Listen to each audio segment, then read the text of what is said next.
मुजफ्फरनगर में इस वक्त मौजूद हैं और मुजफ्फरनगर की मीरापुर विधानसभा की बात कर ली जाए तो यहाँ से आम आदमी पार्टी के नेता सरदार जोगिंदर सिंह हमारे साथ जुड़े हुए हैं। इनसे खास बातचीत करने वाले हैं आगामी विधानसभा चुनाव को लेकर, जो कि अभी कुछ ही समय शेष रहा है इसमें। सर स्वागत है आपका। हाँ जी, नमस्कार जी। क्या तैयारी है पार्टी की? सर पार्टी की तैयारी बिल्कुल ज़मीनी स्तर पे और युद्ध स्तर पे चल रही है हमारी, और इसका रिजल्ट जब इलेक्शन होंगे आपको देखने को जल्दी मिलेगा।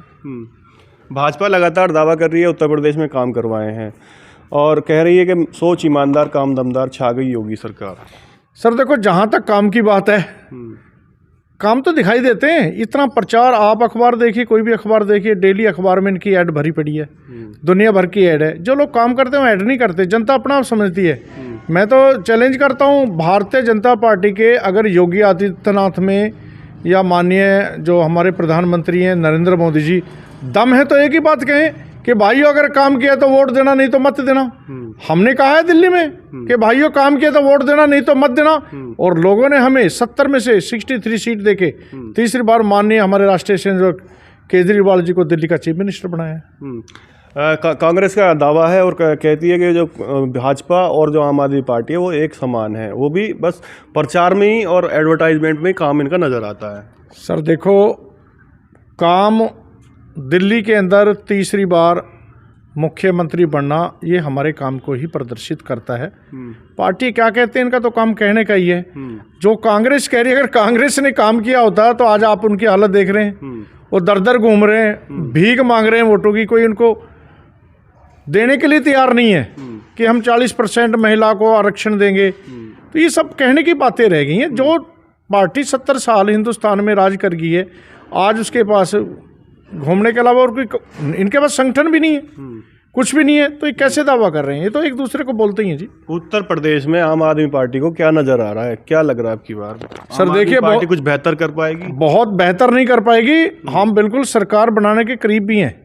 हमारा जो वोटर है बिल्कुल साइलेंट है, और जो बुद्धिजीवी लोग हैं, अभी आपने जो क्वेश्चन की अभी भीड़, तो भीड़ तो मैंने बताया कि जो पार्टी है इनमें पार्टी के टिकट चाहने वाले इतने वो किराए की भीड़ लेके जाते हैं। अभी मैं वीडियो देख रहा था, एक औरत रो रही थी 400 रुपये के लिए कि जी हमें कह के लाए साड़ी देंगे, कुछ नहीं दिया। जो अभी ये इन्होंने जो एक्सप्रेस वे का उद्घाटन किया उसकी मैं आप जैसे किसी भाई की बनाई हुई वीडियो थी वो मैं देख रहा। तो ये इनकी हालत है जमीनी स्तर पे। सारी पार्टियां दावा कर रही हैं हम मुख्यमंत्री बनाएंगे अपना, चाहे भाजपा हो या समाजवादी पार्टी हो, और अब आरएलडी वाले कह रहे हैं कि हम अपना उप मुख्यमंत्री बनाएंगे। सर आरएलडी का वजूद तो देख लो, एक सीट उनके पास थी वो भी चली गई थी।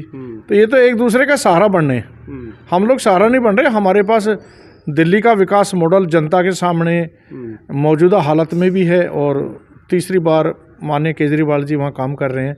क्योंकि उत्तर प्रदेश का ज़्यादातर लोग दिल्ली से जुड़े हैं और दिल्ली के लोग उत्तर प्रदेश से जुड़े हैं, तो उनको ज़्यादा बताने की ज़रूरत नहीं है। वो सब समझते हैं कि हिंदुस्तान में आज की तारीख में कौन काम कर रहा है और कौन काम नहीं कर रहा है। तो बहुत तेज़ी से बदलाव होगा हिंदुस्तान में, आप देखते रहिए। यूपी की अगर बात करें, यूपी में धर्म की जो राजनीति है, जातिवाद की जो राजनीति है, दिल्ली में ऐसा नहीं है, लेकिन जो यूपी है उसमें ज़्यादातर किसानी के मुद्दे हों, खेती किसानी के मुद्दे हों, जातिवाद का, धर्म का जो बड़ा फैक्टर होता है। सर देखिए, जातिवाद, पहली बात तो ये बीजेपी पार्टी का बनाया है जातिवाद। हिंदू भी यहीं रहेंगे, मुसलमान भी रहेंगे, ना कोई किसी को निकाल पाया है ना कोई निकाल पाएगा। जहाँ तक धर्म की बात है, धर्म में मैं भी मानता हूँ कि हर आदमी को अपने धर्म के अंदर कट्टर होना चाहिए। कट्टर नहीं, महाकट्टर होना चाहिए।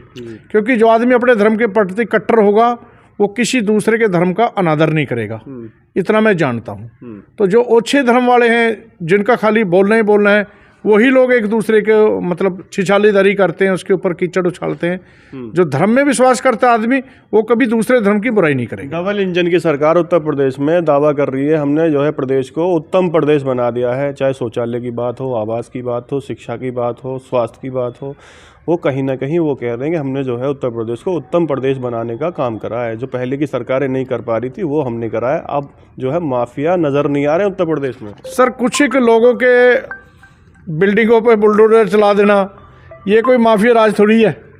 आप उठा के देखिए इनका इतिहास, कोरोना काल में क्या हुआ है, मजदूरों का कितनी बुरी हालत हुई, कितने लोग ट्रेन से कट गए। तो और उसमें भी आम आदमी पार्टी ने लगातार काम किया। ये उत्तम प्रदेश की बात कर रहे हैं, आज जिस गंगा में बनारस में मोदी जी खड़े होकर के सूर्य को स्नान कर रहे हैं, क्या मैं इतना नहीं जानता हूँ, लेकिन कल तक उसी गंगा में लाशें भी तैर रही थी। ज़रा उनकी तरफ भी देखिए। जिन मज़दूरों के साथ बैठ के वो लोग खाना खा रहे हैं, कल तक वही मज़दूर सड़कों पे मारे मारे फिर रहे थे, उनको कोई पूछने वाला नहीं था। अगर उस टाइम किसी ने उनकी मदद की, किसी ने सहारा दिया, उनको पूछा, तो केजरीवाल जी की सरकार थी, केजरीवाल जी का आदमी थे। हमारे माननीय सांसद संजय सिंह जी थे, जिन्होंने लगातार संसद के अंदर किसानों के लिए भी, मजदूरों के लिए भी जो प्लान किया उस टाइम, सबके लिए आवाज़ उठाई। और हम लगातार संजय सिंह की बात कर रहे हैं आप। संजय सिंह जो लगातार अखिलेश यादव से मिल रहे हैं, उनके घर जा रहे हैं, लगातार उनके आयोजनों में शिकस्त कर रहे हैं, तो क्या लग रहा है, सपा से गठबंधन की बात चल रही है क्या? सर देखिए, किसी के यहाँ आना जाना ये कोई बुरी बात नहीं है। राजनीतिक एक अलग बात है और आपसी जो संबंध होते हैं एक अलग मायने रखता है। मेरे भी बहुत मित्र हैं भारतीय जनता पार्टी में, राष्ट्रीय लोकदल में, उनके तीज त्योहारों में, उनके बर्थडे में उनको बधाई देने मैं भी जाता हूं। तो उसका मतलब ये नहीं है कि हमने पार्टी बदल ली या हम लोग अपने पार्टी के खिलाफ हो गए। हाल ही में अभी किसान आंदोलन समाप्त हुआ है, पिछले 1.5 महीने से, डेढ़ साल से जो किसान आंदोलन चल रहा था, और बीजेपी कह रहे हैं कि बीजेपी वाले कहीं ना कहीं उत्साहित नज़र आ रहे हैं कि अब की बार यूपी में फिर से हम कम बैक करने वाले हैं कहीं ना कहीं। सर बीजेपी वाले कैसे उत्साहित आ रहे हैं? 3 कृषि काले कानून जिनको किसानों ने, मैं तो वो लोग बहुत किसान जो है हमारे, मैं भी वैसे किसान ही हूँ, बहुत बड़े बधाई के पात्र हैं कि यही एक आखिरी उम्मीद थी। क्योंकि जितने भी कॉरपोरेट लेवल है ऑल ओवर वर्ल्ड, क्योंकि मैं हिंदुस्तान में नहीं, मैं काफ़ी कंट्री घूमता हूँ, काफ़ी कंट्री में गया हूँ, ज़्यादातर कॉरपोरेट की निगाह इस टाइम ये खाद्यान्न सेक्टर के ऊपर है।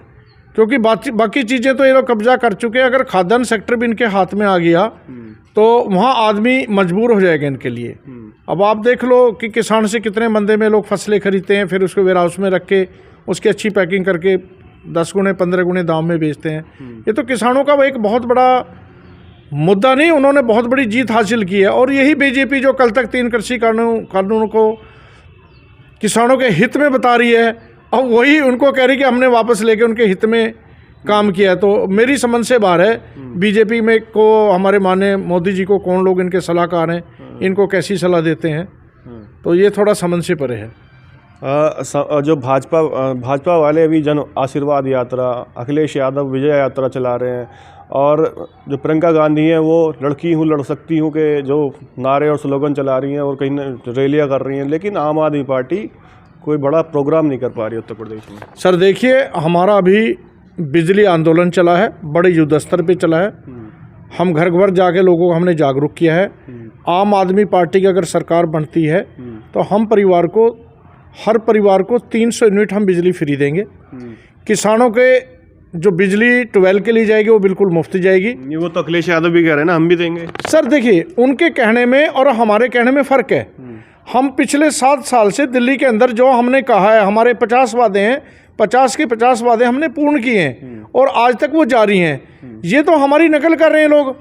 जहाँ तक भारतीय जनता पार्टी की बात है तो उनकी तो सरकार अभी कई स्टेट में है, आप वहाँ कर दो। जहाँ तक कांग्रेस की बात है, उनकी सरकार कई स्टेट में, वहाँ करके अपना एक एग्जाम्पल दे दो कि देखो जी हमने वहाँ शुरू कर दिया। तो वादों को जनता समझ चुकी है और वादों पे जनता जाने वाली नहीं है। अगर आज जनता विश्वास कर रही है तो सिर्फ केजरीवाल जी की आम आदमी पार्टी पे विश्वास कर रही है। उत्तर प्रदेश में ओवैसी भी अपनी धमक दिखा रहे हैं और कहीं ना कहीं उत्तर प्रदेश में लगातार वो दौरे कर रहे हैं। अभी मेरठ में आए थे, बिजनौर अभी कल उनका प्रोग्राम हुआ था, तो उनको लेकर उनकी जो चुनावी राजनीति है उसको लेकर आप क्या कहना चाहेंगे? सर देखो, ओवैसी जी के बारे में सभी लोग अच्छी तरीके से जान चुके हैं कि ओवैसी जी किसके लिए काम करते हैं। खास करके मैं मुसलमानों की बात करूं, वो सब लोग ये जानते हैं कि ये भारतीय जनता पार्टी की बी टीम है। जहाँ जहाँ ओवैसी जी खड़े होते हैं वहाँ से मुसलमानों की वोट पाते हैं और जिसका सीधा सीधा फ़ायदा भारतीय जनता पार्टी को होता है। आप चाहे बिहार के इलेक्शन देख लीजिए, कहीं के देख लीजिए, इनका अपना कोई वजूद नहीं है। ये सिर्फ भारतीय जनता पार्टी की बी टीम है। वो कह रहे हैं सारे लोग हमें बी टीम बताते हैं, वो खुद कुछ कर नहीं पाते हैं, और सपा भी हमें बी टीम बताती है, आम आदमी पार्टी भी, कांग्रेस भी, सब लोग ये बी टीम बताने पर तुले हुए हैं। वो कहते हैं कि हम मुस्लिमों की बात करना चाहते हैं, मुस्लिमों को एक नेता देना चाहते हैं उत्तर प्रदेश में। तो सर ये तो उनको सोचना पड़ेगा भी मुस्लिम उनके साथ लग क्यों नहीं रहे हैं। जो भी हिंदुस्तान के अंदर कौम बिरादरी या किसी धर्म विशेष की राजनीति करेगा वो जी कामयाब नहीं हो सकता। कुछ दिन उनकी राजनीति चल सकती है, लेकिन लोग बहुत जल्दी हर मुद्दे को, हर चीज़ को समझ जाते हैं। इसलिए आने वाले टाइम में आप देखना बीजेपी, ठीक है राम मंदिर बन गया, हम भी राम मंदिर, सही पूछो तो राम मंदिर का अगर इतिहास उठाओ तो सिखों ने भी बड़ा आंदोलन किया किसी टाइम में। तो इन मुद्दों से जनता का पेट नहीं भरता ना, जनता को शिक्षा चाहिए। क्रेडिट तो भाजपा को मिल रहा है ना मंदिर बनाने का। क्रेडिट तो ठीक है, वो जैसा मिल रहा है जनता समझती है, सुप्रीम कोर्ट से कैसे हुआ मुसलमान भाई भी समझते हैं, सब समझते हैं, लेकिन खाली मंदिर बनाने से पेट नहीं भरता है ना। हमें शिक्षा भी चाहिए, हमें चिकित्सा भी चाहिए, बहुत कुछ चाहिए जो आज की तारीख में धरातल पे कहीं भी नहीं है। आने वाले आगामी जो विधानसभा चुनाव है उनको लेकर जनता से आप क्या अपील करना चाहेंगे, आम आदमी पार्टी को लेकर? सर देखिए, जनता बाखूबी सब जानती है, आज हर बच्चा इंटरनेट से जुड़ा है, हर बच्चों के पास घर में परिवार में एक न एक एंड्रॉयड या दूसरे फ़ोन है, वो चीज़ें देख रहे हैं। और हम तो कहते हैं अगर हिंदुस्तान में एक अच्छा चाहना है, जैसे कि हम दिल्ली में कर रहे हैं, हमारे मोहल्ला क्लिनिक है, वहाँ 250 तरह की जांच मुफ्त है, हम वहाँ बेरोजगारों को 3000 से 5000 रुपये महंगाई भत्ता देते हैं। अभी हमने एनजीटी के कहने पे वहाँ प्रदूषण के लिए कुछ निर्माण कार्य रुके हैं, तो माननीय केजरीवाल जी ने जो मजदूर हमारे यहाँ पंजीकृत हैं, की बात कर रहे हैं, नहीं पंजीकृत हैं, जो हमने उनके खातों में 5-5 हज़ार रुपये बेरोजगारी भत्ता दिया है। और जो लोग हमारे मजदूर पंजीकृत नहीं है, वहाँ हमने दिल्ली में कैंप लगा के उनको पंजीकृत किया है। देखिए सरकार का क्या काम होता है, कोरोना आया, कोरोना में हमारे ऑटो वाले जिनके पास रोजी रोटी नहीं थी वो घर बैठ गए, हमने 10-10 हज़ार रुपये उनके अकाउंट में डलाए। अगर सरकार या किसी भयावह बीमारी के कारण कोई सी आपात स्थिति आती है तो लोगों का पेट भरने का काम, पेट भरने की जिम्मेवारी, उनकी रोजी रोटी की जिम्मेवारी। आम आदमी पार्टी की नीतियों पर यह भी आरोप लगता है कि जनता को हराम बनाना चाहते हैं, मुफ्त मुफ्त मुफ्त मुफ्त करके। जो बिजली की बात कर लें, अगर राशन की बात कर लें, बस में जो यात्रा है महिलाओं की उसको भी मुफ्त कर रहे हैं, सब चीज़ें मुफ्त कर रहे हैं। सर जहाँ तक मुफ्त का सवाल है तो अगर हम हराम बनाने की बात करें तो सबसे ज़्यादा तो हराम हमारे सांसद विधायक जो दूसरे लोग हैं वो भी तो बहुत सारी सुविधाएं मुफ्त पाते हैं और सबसे ज़्यादा पाते हैं। एक एमपी को 15,000 रुपये मोबाइल भत्ता मिलता है, हम तो 300 रुपये में पूरे महीने में काम चलाते हैं। उनको फ्री राशन मिलता है, संसद की कैंटीन चलो भी सब्सिडी हटा दी है, तो बहुत सारी मुफ्त है। इसको आप मुफ्त नहीं कह सकते। अगर आप विदेश में जाएं तो जो जनता के टैक्स का पैसा कलेक्ट होता है वो जनता पे कैसे खर्च हो वो हम भली भांति जानते हैं और उसी के आधार पे हम लोग काम कर रहे हैं। दर्शकों, ये हमारे साथ सरदार जोगिंदर सिंह जुड़े हुए थे रामराज से, जो आगामी विधानसभा चुनाव में आम आदमी पार्टी की तरफ से दावेदारी अपनी पेश कर रहे हैं। तो आप हमसे जुड़े रहिए, आगे किसी और शख्सियत से आपको मिलाएंगे। धन्यवाद।